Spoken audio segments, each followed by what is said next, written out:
یہ قرآن ایک بابرکت کتاب ہے جسے ہم نے آپ صلی اللہ علیہ وسلم پر نازل کیا تاکہ لوگ اس پہ غور اور فکر کریں اور تاکہ اہل فہم اس سے نصیحت حاصل کریں۔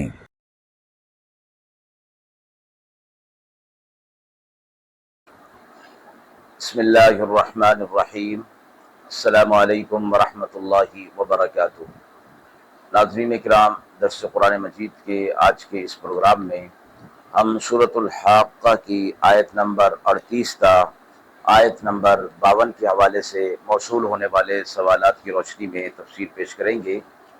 مذکورہ آیات کے حوالے سے پہلا سوال ہے کہ قیامت کے دن حقائق کے انکار کی سزا کیا ہوگی اور اس کا ذکر یہاں کیوں ضروری طور پر کیا گیا۔ دوسرا سوال ہے کہ قرآن کی صداقت اور نبی کریم صلی اللہ علیہ وسلم کی رسالت کو جھٹلانا کیوں سنگین جرم ہے۔ اعوذ باللہ من الشیطان الرجیم، بسم اللہ الرحمن الرحیم۔ فلا اقسم بما تبصرون وما لا تبصرون انه لقول رسول کریم وما هو بقول شاعر قليلا ما تؤمنون ولا بقول كاهن قليلا ما تذكرون تنزيل من رب العالمين ولو تقول علينا بعض الأقاويل لأخذنا منه باليمين ثم لقطعنا منه الوتين فما منكم من أحد عنه حاجزين وإنه لتذكرة للمتقين وإنا لنعلم أن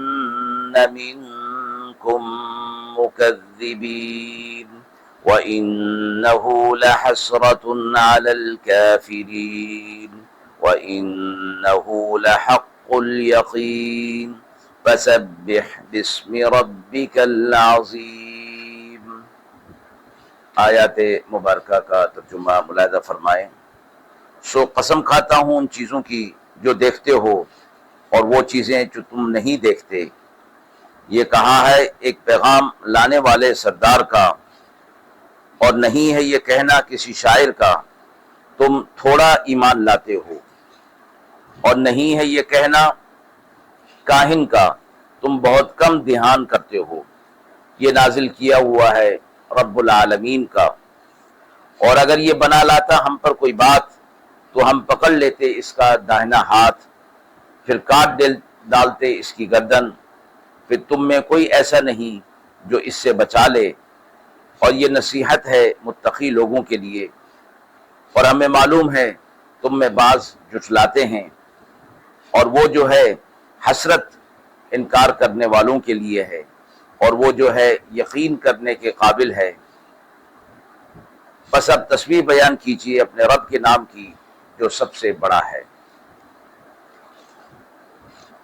مذکورہ آیات کے حوالے سے جو پہلا سوال ہے کہ قیامت کے دن حقائق کے انکار کی سزا کیا ہوگی اور اس کا ذکر یہاں کیوں ضروری طور پر کیا گیا۔ سورۃ الحاقہ کی ان آیات میں اللہ تبارک و تعالی نے قیامت کے دن کے بارے میں ان لوگوں کو خبردار کیا ہے جو حق کو جھٹلاتے ہیں اور آخرت کا انکار کرتے ہیں۔ اللہ تعالیٰ قسم کھا کر وضاحت فرما رہے ہیں کہ یہ قرآن برحق ہے اور نبی کریم صلی اللہ علیہ وسلم کا لایا ہوا پیغام برحق ہے، کسی شاعر یا کسی کاہن کی بات نہیں ہے۔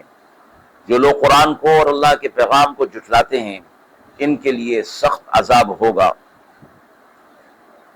اس ذکر کا مقصد لوگوں کو ایمان لانے کی طرف دعوت دینا اور ترغیب دینا ہے، اور انہیں اللہ کی گرفت سے ڈرانا تاکہ وہ اپنی زندگی کی اصلاح کریں اور جھٹلانے والی روش کو ترک کر کے ایمان کی روش کو اختیار کریں۔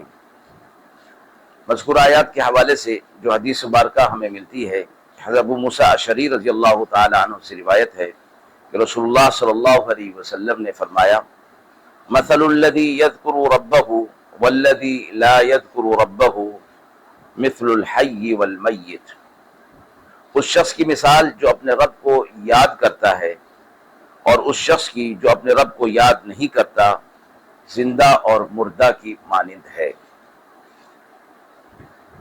مذکورہ آیات کے حوالے سے دوسرا سوال ہے کہ قرآن مجید کی صداقت اور نبی کریم صلی اللہ علیہ وسلم کی رسالت کو جھٹلانا کیوں سنگین جرم ہے؟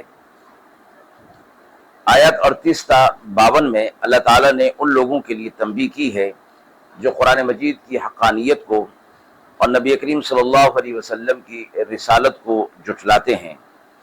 ان آیت میں واضح کیا گیا کہ یہ اللہ تعالیٰ کا کلام ہے اور نبی کریم صلی اللہ علیہ وسلم اللہ کے سچے پیغمبر ہیں۔ قرآن کی حقانیت کو جھٹلانا اور نبی کریم صلی اللہ علیہ وسلم کی رسالت کو نہ ماننا اللہ کے پیغام کو رد کرنے کے مترادف ہے۔ ایسے لوگوں کو قیامت کے دن شدید عذاب کا سامنا کرنا ہوگا کیونکہ انہوں نے حق کو جان بوجھ کر نظر انداز کیا۔ اللہ نے اس قرآن کی حفاظت کی ذمہ داری لی ہے اور یہ آخرت میں انسان کے لیے حجت ہوگا۔ مذکورہ مفہوم کے لحاظ سے جو حدیث مبارکہ ہمیں ملتی ہے، حضرت ابو ہریرہ رضی اللہ تعالی عنہ سے روایت ہے کہ رسول اللہ صلی اللہ علیہ وسلم نے فرمایا، قال ترکت فیکم امرین لن تضلوا ما تمسکتم بہما کتاب اللہ و سنتی، میں تمہارے درمیان دو چیزیں چھوڑے جا رہا ہوں، جب تک تم انہیں مضبوطی سے پکڑے رہو گے کبھی گمراہ نہ ہوگے، اللہ کی کتاب اور میری سنت۔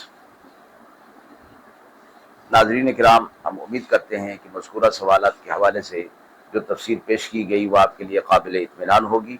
اس حوالے سے آپ کے بھی کوئی سوالات ہوں تو ضرور کمنٹ باکس میں دیجئے، انشاءاللہ ان کے جوابات دینے کی پوری کوشش کی جائے گی۔